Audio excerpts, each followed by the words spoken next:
ഹജ്ജ് കർമ്മങ്ങൾക്ക് തുടക്കം കുറിച്ച് ഹാജിമാർ മിനായിൽ സംഗമിക്കുന്നു. നാളെയാണ് ഹജ്ജിന്റെ സുപ്രധാന ചടങ്ങായ അറഫ സംഗമം. ഇതിനായി രാത്രി മുതൽ ഹാജിമാർ നീങ്ങി തുടങ്ങും. 1.25 ലക്ഷം ഇന്ത്യക്കാരടക്കം 15 ലക്ഷത്തിലേറെ ഹാജിമാർ മിനായിലെത്തിയിട്ടുണ്ട്. പുലർച്ചെയോടെ ഭൂരിഭാഗം ഹാജിമാരും മിനായിലെത്തി. ഇന്ന് പകലും രാത്രിയും ഹാജിമാർ മിനായിൽ പ്രാർത്ഥനകളുമായി കഴിഞ്ഞുകൂടും.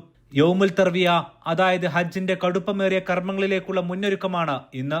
കായികമായി വളരെയധികം പ്രയാസങ്ങൾ ഈ കാലാവസ്ഥയിൽ നമ്മൾ അനുഭവിക്കേണ്ടി വരും. അപ്പോൾ ഹാജിമാർ അവർ ശരിക്കും അന്ന് റെസ്റ്റ് ചെയ്ത് പണ്ടുകാലത്ത് മൃഗങ്ങളെയൊക്കെ വെള്ളം കുടിപ്പിച്ച് യാത്രക്ക് വേണ്ട ഒരുക്കങ്ങളൊക്കെ ചെയ്യുന്നത് കൊണ്ടാണ് തർവിയ എന്ന പേരുണ്ടായത്. അപ്പോൾ അതിനു വേണ്ടിയുള്ള ഒരുക്കങ്ങൾ, നമ്മുടെ പ്രാർത്ഥന സംഗതികളൊക്കെ മുന്നോട്ട് പോകുന്നതിനോടൊപ്പം തുടർന്നു വരുന്ന ദിവസങ്ങളിൽ ഹാജ് ചെയ്യേണ്ട കർമ്മങ്ങൾക്ക് വേണ്ടി നമ്മൾ തയ്യാറെടുക്കുക കൂടിയാണ്. നാളെയാണ് ഹജ്ജിലെ സുപ്രധാന ചടങ്ങായ അറഫ സംഗമം. അതിലേക്കുള്ള മുന്നൊരുക്കമാണ് മിനായിലെ രാപ്പകൽ. ഒരു സ്ഥലത്ത് ഒരേ മന്ത്രം ഉച്ചരിച്ചുകൊണ്ട് ഒരുമിച്ച് കൂടി ഒരേ ദൈവത്തിൻ്റെ അടിമകളാണെന്നുള്ള ഏറ്റവും വലിയ ഒരു സമത്വത്തിൻ്റെ പ്രഖ്യാപനമാണ് അറഫ ലോകത്തിന് കാണിച്ചു കൊടുക്കുന്നത്. ഗസയെ സംബന്ധിച്ചിടത്തോളം നമുക്കറിയാവുന്നതുപോലെ ഏറ്റവും ക്രൂരമായ മനുഷ്യാവകാശ ദംശനം നടന്നുകൊണ്ടിരിക്കുന്ന ഒരു സമീപ പ്രദേശമാണ്. തീർച്ചയായും സത്യവിശ്വാസികൾ ഗസയ്ക്ക് വേണ്ടി ധാരാളം പ്രാർത്ഥിക്കേണ്ട ഒരു സമയമാണ് അറഫ. ഇന്ന് രാത്രി മുതൽ അറഫയിലേക്ക് ഹാജിമാർ നീങ്ങും.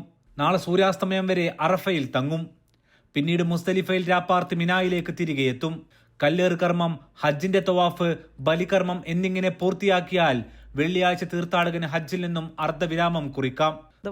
എല്ലാവിധ പ്രയാസങ്ങളിൽ നിന്നും നമ്മളെ മുന്നോട്ട് നയിക്കുന്ന രീതിയിലുള്ള എല്ലാവിധ നിർദ്ദേശങ്ങളും അപ്പോൾ തന്നെ ഞങ്ങളുടെ അമീർ ഞങ്ങൾക്ക് നൽകിക്കൊണ്ടിരിക്കുന്നുണ്ട്. അപ്പോൾ എല്ലാവരും നല്ല സന്തോഷത്തോടെയാണ്, പ്രതികൂല സാഹചര്യമാണെങ്കിൽ പോലും അള്ളാഹു നമ്മളെ കൈവിടില്ല എന്നുള്ള ഈമാനികമായ ഉറച്ച തീരുമാനത്തോടെ മുന്നോട്ട് പോയിക്കൊണ്ടിരിക്കുന്നു. കനത്ത സുരക്ഷയിലാണ് ഇത്തവണ ഹജ്ജ് കാലം. ഇന്ന് രാത്രിയോടെ മക്ക നഗരം ഒഴിയും. മിനായിൽ നിന്നും ഹാജിമാർ നാളെ അറഫയിലേക്ക് ഒഴുകും. ഹജ്ജിന്റെ സുപ്രധാന കർമ്മങ്ങൾ പൂർത്തിയാക്കും വരെ ഇനി ഹാജിമാർക്ക് ഏറ്റവും തിരക്ക് പിടിച്ച ദിവസങ്ങളാണ്. അറഫയിൽ നിന്നും സാബിത് സലീമിനൊപ്പം അഫ്താബ് റഹ്മാൻ, മീഡിയ 1. മിനായിൽ നിന്ന് വിവരങ്ങളുമായി അഫ്താബ് റഹ്മാൻ തന്നെ ചേരുകയാണ്. അഫ്താബ്, നാളെ നടക്കുന്ന അറഫ സംഗമത്തിനായുള്ള കാത്തിരിപ്പിലാണോ ഹാജിമാർ? ഹജ്ജ് കർമ്മങ്ങൾക്കായി മിനായിലേക്കുള്ള ഹാജിമാരുടെ പ്രവാഹം തുടരുകയാണ്. 20 ലക്ഷത്തോളം ഹാജിമാരാണ് ഇത്തവണ ഹജ്ജിലേക്ക് എത്തുക. ഔദ്യോഗികമായ കണക്ക് ഹജ്ജിന് ശേഷമാണ് ഹജ്ജ് ഉംറ മന്ത്രാലയം പുറത്തുവിടുകയുള്ളൂ. നിലവിലുള്ള കണക്ക് പ്രകാരം 20 ലക്ഷത്തോളം ഹാജിമാർ ഇന്ന് മിനാക്കരികിലേക്ക് എത്തും. ഇതിൽ ആഭ്യന്തര ഹാജിമാർ നേരത്തെ തന്നെ കഴിഞ്ഞ ദിവസം തന്നെ മിനായിലേക്ക് നേരിട്ടാണ് എത്തിയത്. അവർക്ക് മക്കയുടെ അകത്ത് മറ്റു താമസമില്ലാത്തതിനാൽ ഹജ്ജ് കഴിയും വരെ അവർ മിനയിലാണ് തങ്ങുക. ഇതിനുശേഷം മിനയിൽ നിന്ന് മടങ്ങിപ്പോവുകയും ചെയ്യും. മലയാളി ഹാജിമാരും ഇന്നലെ രാത്രി മുതൽ തന്നെ മിനായിലേക്ക് ഒഴുകിക്കൊണ്ടിരിക്കുകയാണ്. നമ്മളോട് കൂടെയുള്ളത് ഒരു സ്വകാര്യ ഗ്രൂപ്പിലെ ഹാജിമാരാണ്. ഇന്ന് മിനായിലുള്ള കർമ്മങ്ങൾ, ഒപ്പം തന്നെ നാളെ അറഫയിലേക്ക് നീങ്ങുന്ന കാര്യങ്ങൾ, അതൊക്കെ നമ്മൾ അവരിൽ നിന്ന് കേൾക്കാൻ ആഗ്രഹിക്കുന്നത്. എന്താണ് യൗമുൽ തർവിയ, ആ ഒരു ഇന്നത്തെ ദിനത്തിൻ്റെ ഒരു പ്രാധാന്യം? ഹജ്ജിൻ്റെ കർമ്മങ്ങൾ ഔദ്യോഗികമായിട്ട് തുടങ്ങുന്നത് ദുൽഹജ്ജ് 8 അഥവാ ഇന്ന് മുതലാണ്. അതുകൊണ്ട് ഞങ്ങൾ മിനായിലെ തമ്പിലെത്തി അവിടെ പ്രാർത്ഥനയിലും ദിക്റിലും അതുപോലെ 5 നമസ്കാരങ്ങൾ, ളുഹർ, അതുപോലെ അസർ, മഗ്രിബ്, ഇശ, പിറ്റേന്ന് അറഫ ദിവസത്തിൻ്റെ സുബിഹി വരെയുള്ള ദിവസങ്ങളിൽ ഞങ്ങളവിടെ നമസ്കാരത്തിലും ഖുർആൻ പാരായണത്തിലും ദിക്റുകളിലുമൊക്കെ കഴിയുകയാണ് ചെയ്യുക. പിന്നെ അതിനുശേഷം പിറ്റേന്ന് ദുൽഹജ്ജ് 9 അന്ന് ഞങ്ങൾ അറഫയിലേക്ക് നമ്മൾ പ്രയാണം നടത്തി അറഫയിൽ ഞങ്ങൾക്ക് മുത്തവഫ് നിർണയിച്ചിട്ടുള്ള സ്ഥലത്ത് എത്തിച്ചേരുകയും അവിടെ അറഫയിലെ പള്ളിയിൽ നിന്ന്, നെമിറ പള്ളിയിൽ നിന്ന് അറഫയുടെ പ്രഭാഷണം ഉണ്ടാകും. അതിനുശേഷം ഓരോ ടെൻറ്റുകളിലും അറഫ പ്രഭാഷണങ്ങൾ അതാത് ഗ്രൂപ്പുകളുടെ അമീർമാർ നിർവഹിക്കും. പിന്നെ അവിടെ വെച്ച് ളുഹറും അസറും ജമ്മും കസറുമായിട്ട് നമസ്കാരം നടക്കും. അതിനുശേഷം സംഘടിതമായി അറഫയിലേക്ക് നീങ്ങുന്ന സമയത്ത് ഒരു പക്ഷേ പിന്നെ ഏറ്റവും കൂടുതൽ തിരക്ക് പിടിച്ച ഒരു കർമ്മത്തിലേക്ക് ഹാജിമാർ കടക്കുക അറഫയിലേക്ക് നീങ്ങുന്നത് മുതലാണ്. പിന്നെ അത് മടങ്ങിയെത്തുന്നത് വരെ അവർക്ക് കർമ്മങ്ങളാണ്. അപ്പോൾ ഈ ഒരു പിന്നെ യാത്രയിലുള്ള മുന്നൊരുക്കങ്ങൾ, ഇപ്പോൾ ശാരീരികവും ആത്മീയവുമായിട്ടുള്ള മുന്നൊരുക്കം ഏത് തരത്തിലാണ് ഇപ്രാവശ്യം?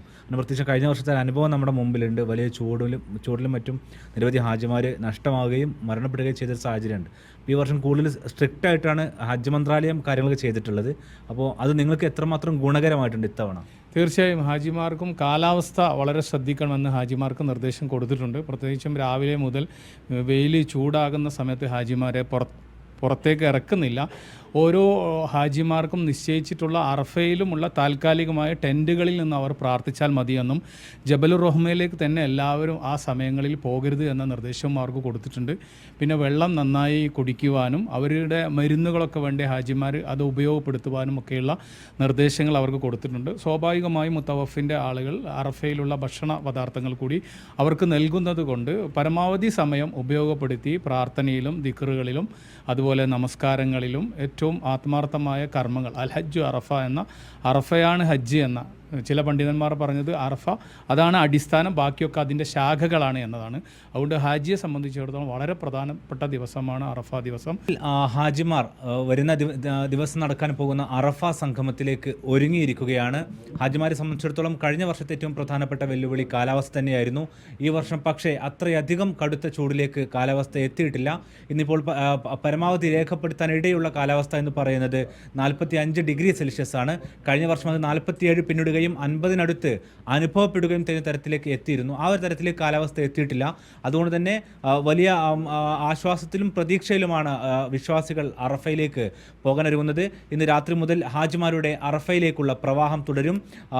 അറഫ കഴിഞ്ഞതിന് ശേഷമാണ് ഹാജിമാർക്ക് ഏറ്റവും തിരക്കേറിയ കർമ്മങ്ങളുള്ളത്.